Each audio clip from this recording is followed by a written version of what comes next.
Hello and welcome to the Illinois Association of Park Districts Parkcast. I'm Wayne Utterback, Director of Communications and Digital Content, and today I'm joined by Gary Gillis, Commissioner of the Pekin Park District and a former IAPD Chairman, to talk a little bit about his podcast, What's the Story Pekin? So thank you so much, Gary, for coming to our office today to talk a little bit about it. Wayne, it's great to be here, and thanks for inviting me. Well, first off, the question I always ask everybody with these podcasts is, tell me a little bit about Pekin, just to give people an idea of where you're from. Well, Pekin's in central Illinois. We're 3 hours south of Chicago, 3 hours north of St. Louis. It's called the heart of Illinois. The community celebrated its bicentennial or 200th birthday last year, so we have a rich and cherished history in the community. Pekin Park District was established in 1902, so it's been a big part of that history and a big part of its story. And we're just a small town of 30-some thousand. We kind of stay in that area. So you have a little bit of kind of that old-fashioned small town, but because of the size, we do have a little bit of urban influence, perhaps. It's not far from Peoria, and not far from Bloomington Normal. So anything you want is really in a pretty simple day's drive. Excellent. Now, one of the things you mentioned, the history of Pekin. So the podcast seems like it's pulling from the history of Pekin. Can you tell me a little bit about the podcast, maybe how it got started? It was about 3 years ago. I got a call one evening from our mayor, who shared with me he was frustrated getting beaten up on social media. That much of what was happening and what the city was attempting to do was often distorted by opinions on social media. And he wanted to do a podcast that would have a little more of a positive influence and really give the accurate story of what was happening. And he asked me to host it. And I agreed under certain conditions. First of all, I would have control of the content, and I would even have naming rights. So I told him, as I thought of it, I said, I'm not going to call it the Positive on Pekin podcast, even the Pekin podcast, because you'll probably immediately have a number of people suspicious of the intent. Because my thought was, if there is an issue of concern, then get the people involved in it. They all have a story, and I refer to them as the authors of that story. So if you have an issue with what's happening in the street department, why not interview the director of the street department and ask them certain questions? Allow the audience then, in getting that information, to derive their own opinion, but at least it's an accurate story. And then in naming it, what I thought of was, well, I remember at family get-togethers, my wife's aunt would oftentimes, because I was involved in the community, would ask me, well, Gary, what's the story of what's going on downtown, that construction project? Or, Gary, what are they building out there by the old mall? What's the story with that? So I naturally came up with the title, What's the Story Pekin? And so I approach it from the storytelling side, because everybody and everything has a story associated with it. To your question about history, with our bicentennial, I thought, well, we'll start interviewing some people very much in the know. Every town has a couple of historians, if you will, that know a lot of the fine detail that most people don't, because in small towns, it's hard to find. And started those interviews, and I tried to keep these 15 to 25 minutes. I was trying to shorten them more, because we found out with the editorial committee in IAPD, there were a lot of people saying the shorter the better. And really you can cover a lot of ground in 15 to 20 minutes. And what happened with the bicentennial and people listening to it is they found that, or we discovered that they really had a desire to learn more of their hometown. And I think the format of having a little 15-minute history lesson that you could listen to when commuting to work or whatever, out walking or at the gym, was simpler than taking the time to Google it and find the story and that type of thing. So it really resonated.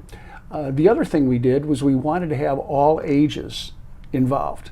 So we worked with the grade school and with Bradley University, not far from us. So someone who's one of those historians had written news articles on historical topics in Pekin.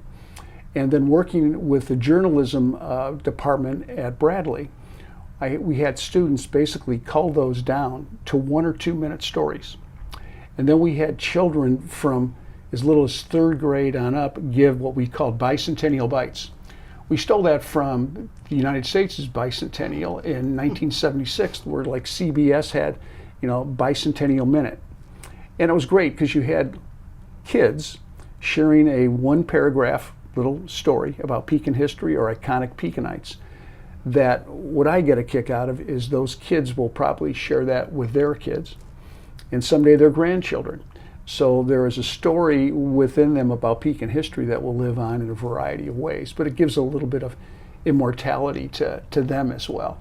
And it was very, very well received. So we're now at, I think my next interview in another couple of weeks will be my 113th or 14th. Wow. And usually what I do is I set those up for one given day. I have 3 to 4 lined up, half-hour sequencing. We do them at the library, and I have somebody who's our sound guy that brings the microphones and his equipment, and we just sit down, and it's a conversation. No one has questions in advance because I don't even know what they are. I know a few things that we'll start with, but then it just flows based on their answer, and it's been well received. That's kind of the feeling that I enjoy about a podcast. When we film them for the podcast, I feel like it's nice to kind of go in and know that I kind of know generally what we're going to talk about, but it'll be fun to kind of just see where the road takes us when we start the conversation. Right. Yeah. So, yeah, exactly. Now, having people come on your podcast, how hard was it to get community buy-in when you first started the podcast? Was it hard to get people to want to come on the show, or were people really eager to hop on? Sure. I'm glad you asked that because I get teased from some of my friends that your podcast would go big if you had some controversy. Well, I told them if I start confronting people or get somewhat combative, it's going to be a hard time getting guests. So, and I've noticed people are a little bit intimidated by it at first. I've been surprised by some people who have no discomfort in being in front of people, but coming on my podcast, there's a little bit of curiosity as to what to expect. So I said, no, it'll be just a conversation, is what I always tell them, between two people, two friends, whatever. And I think that makes it easier for them. They're more comfortable with it. And like you said, it's just a conversation. And as you can watch them get more into the topic because they know it's their story.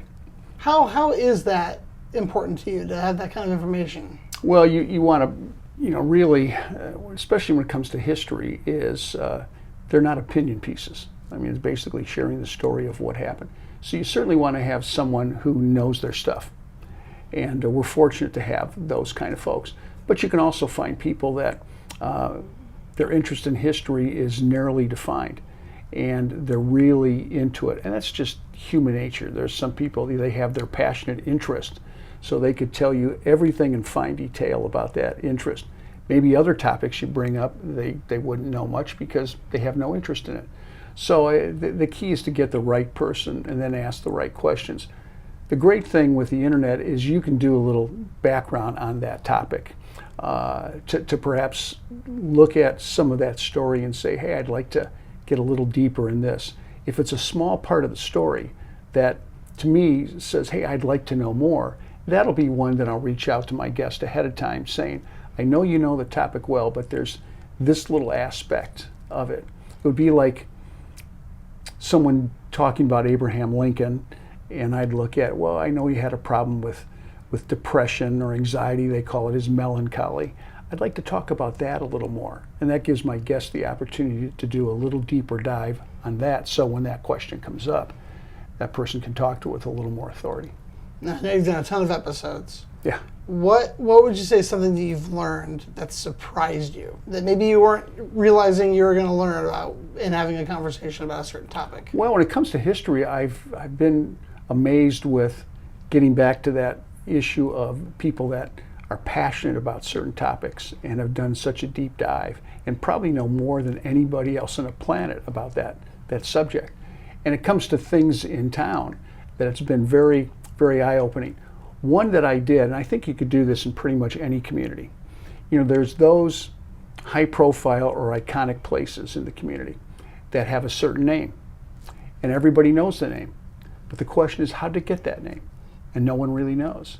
So I did one, and I titled it, What's in a Name? and our local historian who had a deep background and then researched some others ahead of time would talk for 5 minutes on, for example, in Pekin, there's a place called James Field. Used to be where the high school football stadium was, but now it's just owned by the Park District, and it's kind of a natural state type of area. But the question is how to get its name. At the high school, F.M. Peterson Theater. Well, who was F.M. Peterson? And there's even Wilson Middle School, which everybody thinks was named after Woodrow Wilson. It was named after Fern Wilson, who was in school administration, and they did a lot of these to honor those with a long history and an impact in education. But no one really knew. I mean, if I mention some of those places, oh, I know where that's at. Well, how did it get its name? No one knows. So now they have the opportunity to go and listen and get all of them in just one sitting. I like the idea of like passing on history through spoken word too, because it feels like it's like a callback Sure. to, before the internet, before technology, everything all took over. It's interesting to think about spoken word becoming kind of like the way you're transmitting this information. How does it feel to kind of present the information in that way? Well, I think as I've thought about it, it creates kind of an empathetic approach to where you can read an article about something, but you don't feel you can't empathize with that person. You can't hear the passionate interest they have in the topic. And by hearing that passion, you realize how important a story that it really is. I mean, storytelling is always different than story reading. It's kind of like when we were little, if we had mom or dad or grandma and grandpa read us a story. It was just delivered differently than if we would read it ourselves. So I think there's something to be said for that type of delivery. And a lot of people listening to them, it's a local podcast, so they recognize the names, they recognize the voices. I've had a number of people come up to me and say, hey, I didn't know that about my community. Or, I've been here for, 60, 70 years, I didn't know this happened or that happened. So that was probably the biggest surprise with everything was when we ventured into the history podcast, because originally, and it still is, to just keep people up to date and informed of what's going on from the people who, as I title it, are in the know. I wondered that would history bore them? Would they not have an interest? And that's where the surprise was, how deep an interest they had and really a strong desire for more. So we'll continue to do that going forward, because I do have those handful of people that know a lot of history, and there's others that know their own story about their family, or they come from a famous name that people know very little about. So it gives them a deeper understanding of who their community is, and because of its history, that's the way it is. Now, one thing I'm wondering is, what's the community response been to the podcast? Do you hear a lot from people that see you around town? Do they ask you questions about it? What's been the response? That's always been my concern. There'd be 4 people that listen. And finally did a little bit of an analytical research into it. I haven't seen many of the comments. We're trying to find a way how to harvest those and get that. But face-to-face comments have been very, very positive. And then I'll get a couple of recommendations for people, and those have been somewhat surprising in that the depth of their story and things I didn't know. But when we got the numbers, it was kind of interesting. There's been 7,000 to 8,000 listens, so it's a good chunk of the community. But it also shows that there's besides a diversity of stories, there's a diversity of interest. And again, I've had a couple of ideas come from listeners that, have you ever talked with so-and-so? He or she has a great story. What would you tell maybe another park district that's looking to branch out, looking to embrace new technology? Sure. What would you tell them about getting a podcast started in their community? Something similar maybe to what you're doing. I've had a number with the park district, and I do have a little bit of personal bias, and the fact is our longest podcast, which went like 48 minutes, was talking about the park district. And it gives you an opportunity over time to periodically revisit those people, especially with the park, because you go from one year to the next, there's changes, differences in programs, etc. And it gives a person an opportunity, and what I really like about it is to to share with the community the challenges that go into running park programming, keeping the grounds the way they look, the pool, having it operational. So it's a chance to get ahead of social media, where some people would say, well, why can't they do this? Why shouldn't they do that? Hey, that's pretty easy. I could do that. Well, it's different than managing your own yard, managing a park district, especially one our size with so many outer parks, being the 4th largest in geography in the state. So I would tell a park district, again, tell your story, and what story do you want to tell about what part of your operation, what changes are coming. If possible, maybe some issues that maybe become a little controversial. Why can't the park do this, or why did they do that? The timing of that becomes difficult because I record these, and then over the next 3 Mondays or 4 Mondays, depending on the number, we'll release them. So there's a timing sequence issue. But certainly it would be a chance to bring people up to date with what's going on in the park. I would use it, just being a commissioner, on the challenges of all the things that we face in providing what we do for the community. Because the great thing about park districts is it's that one constant in life that people just expect. Hey, the pool's going to open, there's going to be this program for kids or that program, and there's a high compliment in knowing that people just expect that. But there is work in being able to provide that, plus the need to stay current with what's changing in recreation, etc. Well, now, final question, how can people find your podcast? I do have a QR code, which would be difficult to share, but just... we can put it up on the screen, right here. Yeah, there you go.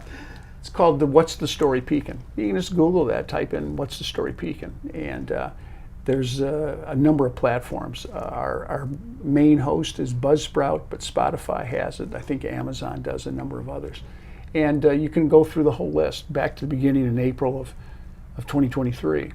And I've had people who've told me they're in the process of listening to all of them, or have listened to all of them.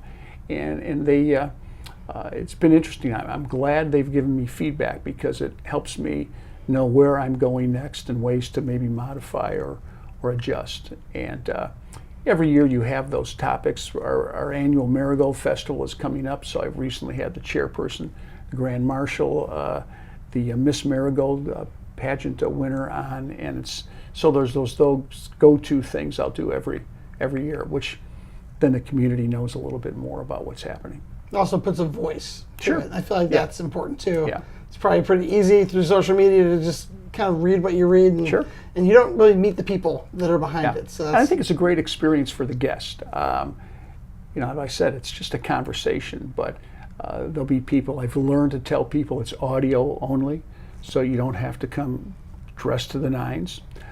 We have full editing capability. We've only edited one, where I had a senior citizen sharing what it was like growing up in Pekin decades ago, and he got sidetracked a little bit and actually told us to stop, edit that out, because he wanted to correct his version of the story. And that was, we give people the opportunity for that. But, and I think, especially interviewing younger people, they grow by the experience. It's something they appreciate having done. And their feedback to me is it was great doing it. I'm glad I did it. I don't think I could have done it. And I know they oftentimes will share it with mom and dad, or grandma and grandpa, and family. So it becomes something that's almost a cherished part of their family story. All right. Well, thank you so much for coming by and talking with us a little bit about it. Check out the QR code right here. It's right above me. I'll put the links in the description of the video as well. Check out What's the Story Pekin. It's an awesome podcast, and I'm sure you're still busy at work putting out more episodes. I've got a few appointments I'm setting up as we speak, really. So. All right. Well, thank you so much, Gary. All right. Thanks, Wayne.